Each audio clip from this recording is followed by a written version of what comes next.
வணக்கம். இன்றைய முக்கிய செய்திகள். புதுச்சேரி தொழில்நுட்ப பல்கலைக்கழக வளாகத்திற்கு அத்துமீறி நுழைந்து மாணவி மற்றும் அவரது நண்பரை தாக்கிய விவகாரத்தில் 2 நபர்கள் கைது செய்யப்பட்டனர்.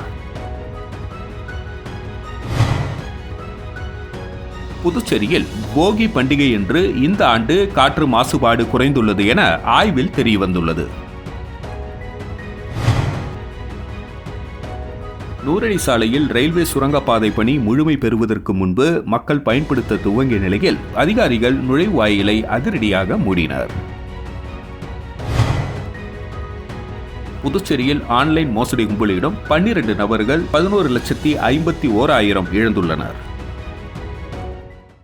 புதுச்சேரி தொழில்நுட்ப பல்கலைக்கழக வளாகத்திற்கு அத்துமீறி நுழைந்து மாணவி மற்றும் அவரது நண்பரை தாக்கிய விவகாரத்தில் 2 நபர்கள் கைது செய்யப்பட்டனர். காலாப்பட்டில் உள்ள புதுச்சேரி தொழில்நுட்ப பல்கலைக்கழக வளாகத்தில் கடந்த 11ஆம் தேதி விடுதியில் தங்கி படிக்கும் வெளி மாநில மாணவி ஒருவர் தனது நண்பருடன் நடந்து சென்றார். அங்கு மது போதையில் 2 பைக்குகளில் வந்த 4 வாலிபர்கள் மாணவி மற்றும் அவரது நண்பரை வீடியோ எடுத்து தகராறு செய்தனர். இது தொடர்பாக காலாப்பட்டு போலீசார் வழக்கு பதிவு செய்து விசாரணை மேற்கொண்டனர். விசாரணையில் மாணவியிடம் அத்துமீறலில் ஈடுபட்டது மேட்டுப்பாளையம் தனியார் கம்பெனியில் பணியாற்றும் அரும்பார்த்தபுரம் ஷாம், வில்லியனூர் திருக்காஞ்சி சாலையை சேர்ந்த அரசு கலைக்கல்லூரி மாணவர் விமல் மற்றும் 2 சிறுவர்கள் என தெரியவந்தது. ஷாம் மற்றும் விமலை காலாப்பட்டு போலீசார் நேற்று கைது செய்து நீதிபதி முன்பு ஆஜர்படுத்தி காலாப்பட்டு சிறையில் அடைத்தனர். மேலும் 17 வயது சிறுவர்கள் 2 அரசு காப்பகத்தில் ஒப்படைத்தனர். புதுச்சேரியில் போகி பண்டிகை என்று இந்த ஆண்டும் காற்று மாசுபாடு குறைந்துள்ளது என ஆய்வில் தெரியவந்துள்ளது. புதுச்சேரியில் போகி பண்டிகை என்று மேட்டுப்பாளையம், அண்ணாநகர், காரைக்காலில் ஒரு இடத்திலும், போகி என்று காற்றின் மாசுகளை 24 மணி நேரமும் தொடர்ந்து மாசு கட்டுப்பாட்டு குழுமம் ஆய்வு செய்தது. இந்த ஆய்வின் முடிவுகள் தற்பொழுது தெரியவந்துள்ளது. இதில் மிதவை துகள்களின் அளவு 54 மைக்ரோகிராம், கந்தக ஆக்சைடுகளின் அளவு 10.4 மைக்ரோகிராம், நைட்ரஜன் ஆக்சைடுகளின் அளவு 15.5 மைக்ரோகிராம், அமோனியாவின் அளவு 50 மைக்ரோகிராம் என பதிவாகியுள்ளது. அமோனியாவின் அளவு ஒரு கியூபிக் மீட்டர் அளவிலான காற்றில் 400 மைக்ரோகிராம் அளவுக்கு இருக்கலாம். இதன் மூலம் புதுச்சேரியை பொறுத்தவரை போகி பண்டிகையின் பொழுது காற்றில் கலந்த மாசுகளின் அளவு கட்டுக்குள் உள்ளது என்பது தெரியவந்துள்ளது. போகி என்று ஏற்பட்ட லேசான மழை தூறலும் மக்களிடையே ஏற்பட்டுள்ள விழிப்புணர்வு காரணமாகவும் இந்த ஆண்டின் காற்றின் மாசுகளின் அளவு குறைய முக்கிய காரணமாக அமைந்துள்ளது. நூறடி சாலை ரயில்வே சுரங்கப்பாதை பணி முழுமை பெறுவதற்கு முன் மக்கள் பயன்படுத்த துவங்கிய நிலையில் அதிகாரிகள் நுழைவு வாயிலை அதிரடியாக மூடினர். புதுச்சேரி இந்திரா சிக்னலில் இருந்து கடலூர் செல்லும் நூறடி சாலையில் ரயில்வே மேம்பாலம் கட்டப்பட்டது. மேம்பாலத்தின் கீழ்ப்பகுதியில் இருந்த ரயில்வே கேட் முழுவதும் மூடப்பட்டது. ரயில்வே கேட் அருகில் வசிக்கும் மக்கள் மேம்பாலம் வழியாக கடந்து செல்லும் நிலை ஏற்பட்டது. இதனால் மூடப்பட்ட ரயில்வே கேட் கீழ் ரெடிமேட் கான்கிரீட் பிரிக்காஸ்ட் முறையில் சுரங்கப்பாதை ரயில்வே துறை மூலம் அமைக்கப்பட்டது. கடந்த ஆண்டு மே 10ஆம் தேதி சர்வீஸ் சாலை பணிகள் துவங்கியது. 10 மாதத்தில் முடிக்க வேண்டிய பணி இதுவரை முழுமை பெறவில்லை. மழையின் பொழுது சுரங்கப்பாதையில் மழை நீர் தேங்கி நின்று சுகாதார சீர்கேடு ஏற்பட்டது. சுரங்கப்பாதையில் தேங்கிய தண்ணீர் வெளியேற்றப்பட்டதால் திறப்பு விழாவிற்கு முன்னதாக பொதுமக்கள் பயன்படுத்த துவங்கிவிட்டனர். பைக்குகளில் சுரங்கப்பாதை வழியாக கடந்து செல்கின்றனர். மின் விளக்குகள் மற்றும் பாதுகாப்பு பணிகளை விரைந்து முடிக்க நடவடிக்கை எடுக்க வேண்டும் என கோரிக்கை குரல் எழுந்தது. இது தொடர்பான செய்திகள் வெளியான நிலையில் சுரங்கப்பாதையில் வாயிலை அதிகாரிகள் அதிரடியாக மூடியுள்ளனர்.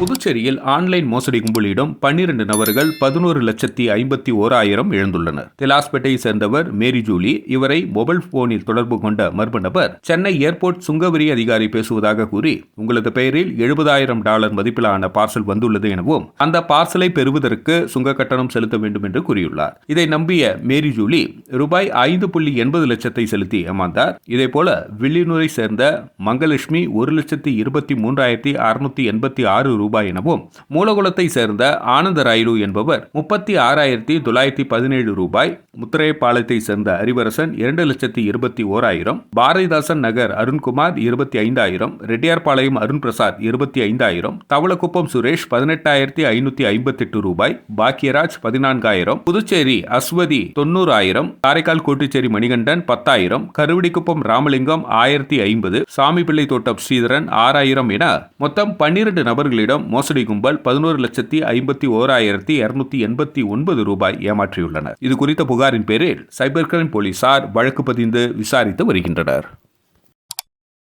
புதிய மதுபான கடைகளுக்கு உரிமம் வழங்கும் அமைச்சரவை முடிவிற்கு மார்க்சிஸ்ட் கம்யூனிஸ்ட் கண்டனம் தெரிவித்துள்ளது. இது தொடர்பாக மார்க்சிஸ்ட் கம்யூனிஸ்ட் கட்சியின் மாநில செயலாளர் ராமச்சந்திரன் வெளியிட்டுள்ள அறிக்கையில், சமீபத்தில் நடந்த அமைச்சரவையில் சிலர் நீண்ட காலமாக மதுபான கடைகள் நடத்தி வருவதால் புதியவர்களுக்கு வாய்ப்பு கொடுக்கும் நோக்கில் புதிய உரிமம் வழங்கலாம் என முடிவு எடுக்கப்பட்டுள்ளது. இது மாநில நலனுக்கு எதிரானது. தவறான மது கொள்கையால் சாலை விபத்துகளும் சமூக குற்றங்களும் அதிக அளவில் நடைபெறுகிறது.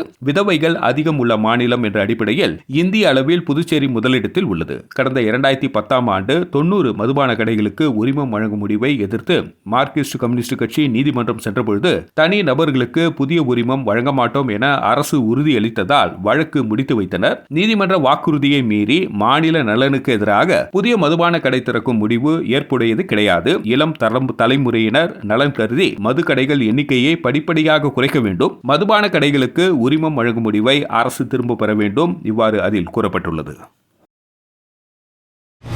மகளிர் ஆணையத்திற்கு உடனடியாக நிர்வாகிகளை நியமிக்க வேண்டும் என மக்கள் முன்னேற்ற கழக நிறுவனர் ராமதாஸ் வலியுறுத்தியுள்ளார். இது தொடர்பாக அவர் வெளியிட்டுள்ள அறிக்கையில், புதுச்சேரி மகளிர் ஆணைய தலைவர் மற்றும் உறுப்பினர் பதவிகளை நிரப்பாத புதுச்சேரி அரசுக்கு சென்னை உயர்நீதிமன்றம் கண்டனம் தெரிவித்துள்ளதோடு ரூபாய் 25,000 அபராதம் விதித்துள்ளது.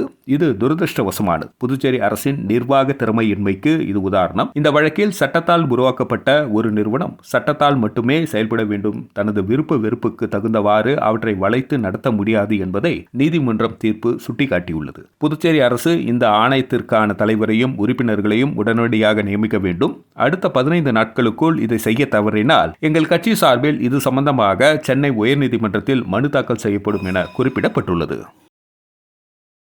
புதுச்சேரியில் கலாம் வாகன ஓட்டுநர் தொழிலாளர் சங்கம் சார்பாக பொங்கல் விளையாட்டு விழா நடைபெற்றது. வெளியூர் பகுதியில் கலாம் வாகன ஓட்டுநர் தொழிலாளர் சங்கம் சார்பாக பொங்கல் விளையாட்டு விழா நடைபெற்றது. இவ்விழாவிற்கு கலாம் வாகன ஓட்டுநர் தொழிலாளர் சங்க தலைவர் விநாயகமூர்த்தி தலைமை தாங்கினார். இதில் ஆண்கள் மற்றும் பெண்கள் கலந்து கொண்ட பல்வேறு வகையான விளையாட்டுப் போட்டிகள் நடைபெற்றன. தொடர்ந்து கோலப் போட்டியில் கலந்து கொண்ட பெண்கள் அனைவருக்கும் புடவைகள் வழங்கப்பட்டது. இதில் சிறப்பு விருந்தினராக உழவர்கரை தொகுதி சமூக சேவகரும் சங்கத்தின் சட்ட ஆலோசகருமான சசிபாலன் மற்றும் ரவிக்குமார் கலந்து கொண்டு அனைவருக்கும் பரிசுகளை வழங்கினார்கள். மேலும் இந்த நிகழ்ச்சியில் புதுவை சமத்துவ மினி லாரி உரிமையாளர் சங்க தலைவர் சத்யராஜ், கணேசன் ஆகியோர் கலந்து கொண்டு சிறப்புரை ஆற்றினார்கள். தொடர்ந்து மாணவிகளின் கலை நிகழ்ச்சிகள் நடைபெற்றன. இந்த நிகழ்ச்சிக்கான ஏற்பாட்டினை கலாம் வாகன ஓட்டுநர் தொழிலாளர் சங்கத்தின் வெகு சிறப்பான முறையில் செய்திருந்தனர்.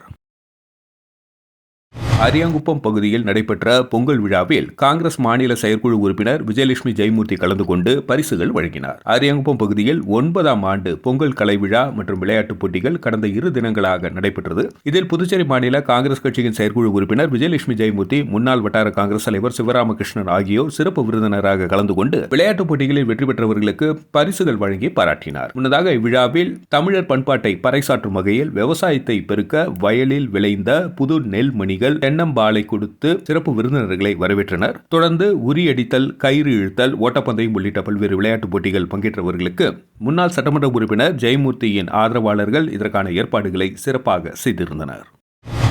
அரியாங்குப்பம் அருந்ததிபுரம் பகுதியில் ஏபிஜே அப்துல் கலாம் இளைஞர் நற்பணி இயக்கம் சார்பில் நடைபெற்ற கோலப் போட்டியினை திமுக கலை இலக்கிய அமைப்பாளர் சிவசங்கரன் துவக்கி வைத்தார். அரியாங்குப்பம் அருந்ததிபுரம் பகுதியில் ஏபிஜே அப்துல் கலாம் கலை இலக்கிய நற்பணி இயக்கம் சார்பில் 3ஆம் ஆண்டு பொங்கல் விழா கொண்டாடப்பட்டு வருகிறது. இதில் பல்வேறு விளையாட்டுப் போட்டிகள் நடத்தப்பட்டு பரிசுகள் வழங்கப்பட்டது. இதில் திமுக மாநில கலை இலக்கிய பேரவை அமைப்பாளர் சிவசங்கரன் சிறப்பு விருந்தினராக கலந்து கொண்டு பெண்களுக்கான கோலப் போட்டியினை துவக்கி வைத்து பார்வையிட்டார். இதில் 80க்கும் மேற்பட்ட பெண்கள் பல வண்ணங்களில் விதவிதமான கோலங்களை வரைந்தனர். மேலும் இந்த நிகழ்ச்சியில் கலை இலக்கிய துணை அமைப்பாளர் ஜபருல்லா மற்றும் கழக நிர்வாகிகள் ஜோதி லெனின் கோபால், மாணிக்கம், நற்பணி இயக்க நிர்வாகிகள் ரஞ்சித், அருண் வசந்த், அன்பு பாலாஜி உள்ளிட்ட நிர்வாகிகள் பலர் கலந்து கொண்டனர்.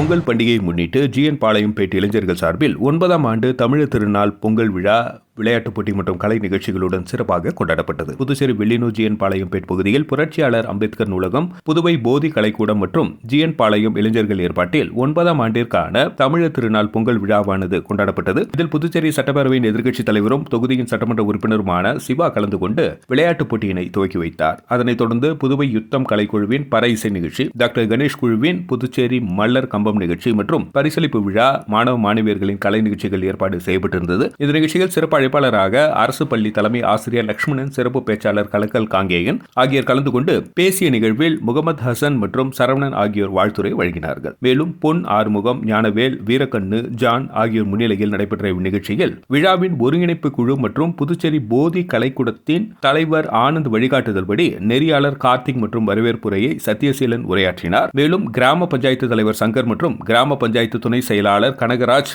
ஊர் இளைஞர்கள் ராஜவேலு, அன்புமணி, மதிவசந்தன், ஜெகன், கிருஷ்ணா, ஆதித்யான், முகிலன், ரவிச்சந்திரன், சுபாஷ், அஜய், சாரதி, சஞ்சய், கபிலன் ஒருங்கிணைந்து செயல்பட்டனர். மேலும் இந்த நிகழ்ச்சியில் கலந்து கொண்ட அனைவருக்கும் கவியரசன் நன்றி கூறினார். அகத்தியன், அஜய், சத்யராஜ், கிருஷ்ணராஜ், முகிலன், சாரதி.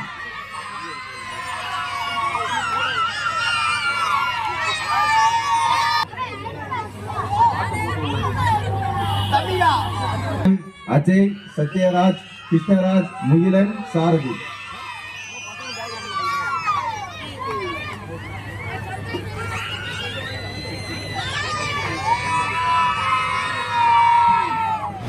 தொண்டமானத்தம் அன்சாரி துரைசாமி அரசு மேல்நிலைப் பள்ளியில் பொங்கல் விழா தமிழர் திருநாள் விழாவாக சிறப்பாக கொண்டாடப்பட்டது. புதுச்சேரி மாநிலம் தொண்டமானத்தம் அன்சாரி துரைசாமி அரசு மேல்நிலைப் பள்ளியில் பொங்கல் விழா தமிழர் திருநாள் விழாவாக கொண்டாடப்பட்டது. இவ்விழாவிற்கு பள்ளியின் துணை முதல்வர் பொறுப்பு வகிக்கும் மனோன்மணி தலைமை தாங்கினார். கண்காணிப்பாளர் வரதராஜலு முன்னிலை வகித்தார். தலைமை ஆசிரியர் சிவசங்கரி வரவேற்புரை வழங்கினார். விரிவுரையாளர் மணிகண்டன் நிகழ்வுகளை தொகுத்து வழங்கினார். தமிழர் திருநாள் பற்றி மாணவ மாணவிகளுக்கு ஆசிரியர் உதயகுமார் சிறப்புரை ஆற்றினார். விரிவுரையாளர் கவிதா இந்த நிகழ்ச்சியை தொகுத்து வழங்கினார். தொடர்ந்து நடைபெற்ற பொங்கல் விழாவில் பொங்கல் பொங்கி மாணவ மாணவிகளுக்கு பொங்கல் வழங்கப்பட்டது. மேலும் மாணவ மாணவிகளின் கலை நிகழ்ச்சிகள் நடைபெற்றன. இந்த நிகழ்ச்சிக்கான ஏற்பாட்டினை விரிவுரையாளர்கள், ஆசிரியர்கள், ஊழியர்கள் இணைந்து செய்திருந்தனர்.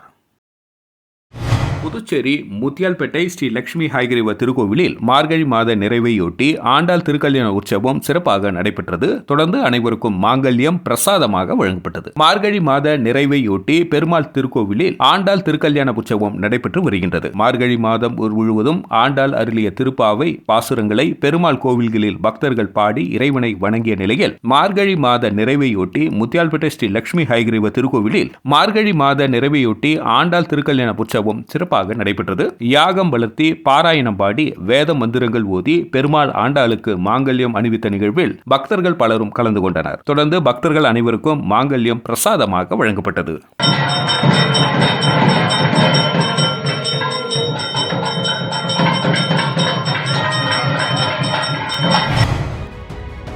வணக்கம். இன்றைய முக்கிய செய்திகள். புதுச்சேரி தொழில்நுட்ப பல்கலைக்கழக வளாகத்திற்கு அத்துமீறி நுழைந்து மாணவி மற்றும் அவரது நண்பரை தாக்கிய விவகாரத்தில் 2 நபர்கள் கைது செய்யப்பட்டனர்.